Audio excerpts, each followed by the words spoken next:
বিশ্ববিখ্যাত বিজ্ঞানী আইনস্টাইনের জীবনেও প্রেম এসেছে একাধিকবার। বিজ্ঞান গবেষণায় মত্ত থাকলেও প্রেমিক হিসেবে কম যাননি তিনি।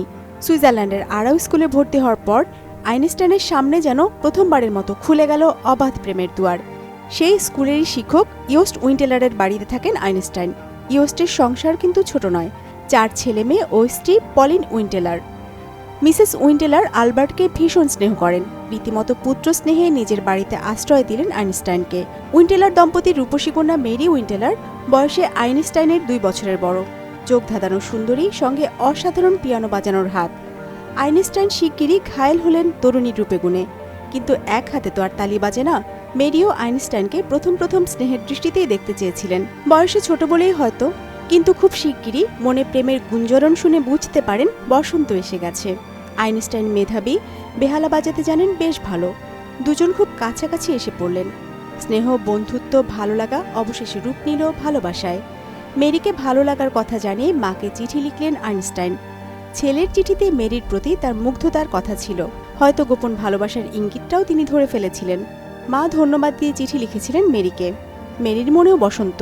ভালোবাসার মানুষটার মায়ের কাছ থেকে এমন চিঠি যে দুর্লভ। তখন আর তাকে পায় কে। পরের গ্রীষ্মে ছুটি কাটাতে ইতালিতে যান আইনস্টাইন। প্রতিদিন ভালোবাসায় টইটুম্বুর ভাষায় চিঠি লেখেন মেরিকে। আইনস্টাইনের পরিবারও নিশ্চিতভাবে জেনে গেছে আলবার্ট আর মেরির মন দেয়া নেয়ার কথা। খুশি মনেই মেনে নিয়েছিলেন সে সম্পর্ক। মেরির পরিবার থেকেও আপত্তি ছিল না। সুতরাং এমন একটি সম্পর্ক পরিণতি না পাওয়ার কোনো কারণই ছিল না। পরের বছর আইনস্টাইন পাড়ি দিলেন জুরিখে। ফেডারেল ইনস্টিটিউট অব জুরিখে ভর্তি হলেন। অনেক বন্ধু ছিল, কিন্তু আইনস্টাইন চুপচাপ মানুষ। বন্ধুদের সঙ্গ তার ভালো লাগে না। তাছাড়া তিনি মেধার চর্চা করেন। গণিত, ফিজিক্স নিয়ে ঘন্টার পর ঘন্টা আড্ডা দিতে পারলেই তার ভালো লাগে। অন্য বন্ধুদের মতো চটুল স্থূল আড্ডা তার পছন্দ নয়। তাই বলে যে সব বন্ধুই একরকম তা তো হতেই পারে না। কেউ না কেউ তো থাকবেনই। তেমনই এক বন্ধু মার্সেল গ্রসম্যান, যার অবদান আইনস্টাইনের জীবনে ভোলার নয়। আরেকজন মিলেভা মেরিক। রূপসী নন, হাঁটেন খুঁড়িয়ে খুঁড়িয়ে। সেই মিলেভাকেই ভালো লেগে গেল আইনস্টাইনের। সুন্দরী না হোক, ভীষণ মেধাবী আর চুপচাপ। তার প্রতি আকৃষ্ট হলেন আইনস্টাইন। ভুলতে বসলেন প্রথম প্রেমিকা মেরিকে। চোখের আড়াল হলে মনের আড়াল হওয়ার প্রবাদটা তো আর মিথ্যে নয়। অবশ্য মিলেভার কথা প্রথমেই জানাননি মেরিকে। তবে নিয়মিত চিঠি লেখা বন্ধ হয়েছে। মেরির চিঠির জবাবও আসে না। সন্দেহ তৈরি হয় মেরির মনে। কিন্তু আইনস্টাইন খোলাসা করে কিছু জানান না। অথচ আরাউ ছেড়ে আসার সময় মেরিকে কত স্বপ্ন দেখিয়েছিলেন আইনস্টাইন।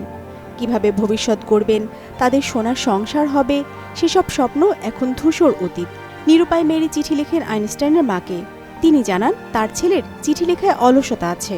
সত্যিটা হলো, আইনস্টাইন মিলেভার প্রেমে হাবুডুবু খেতে খেতে ভুলে গেছে মেরির কাছে চিঠি লেখার কথা। শেষমেশ সিদ্ধান্ত নিয়েই ফেলেন আলবার্ট, মেরিকে আর দোলাচলে রাখবেন না।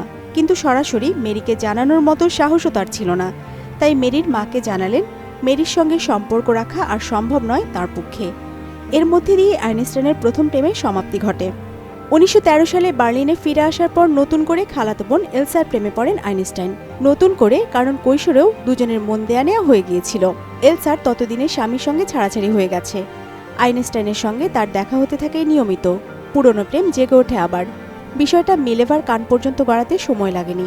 পরের বছর 2 ছেলেকে নিয়ে মিলেভা বার্লিন ছেড়ে চলে যান জুরিখে। আইনস্টাইন তখন বাসা নিলেন এলসাদের বাড়ির খুব কাছাকাছি। খাওয়া ও দেখভালের দায়িত্ব সব তুলে নিলেন এলসা নিজের কাঁধে। দুজনের প্রেম তখন মাখো মাখো। এক পর্যায়ে মিলেভার সঙ্গে বিচ্ছেদ ঘটিয়ে এলসাকে বিয়ে করলেন আইনস্টাইন। 1936 সালে এলসার মৃত্যুর আগ পর্যন্ত একসঙ্গে ছিলেন তারা।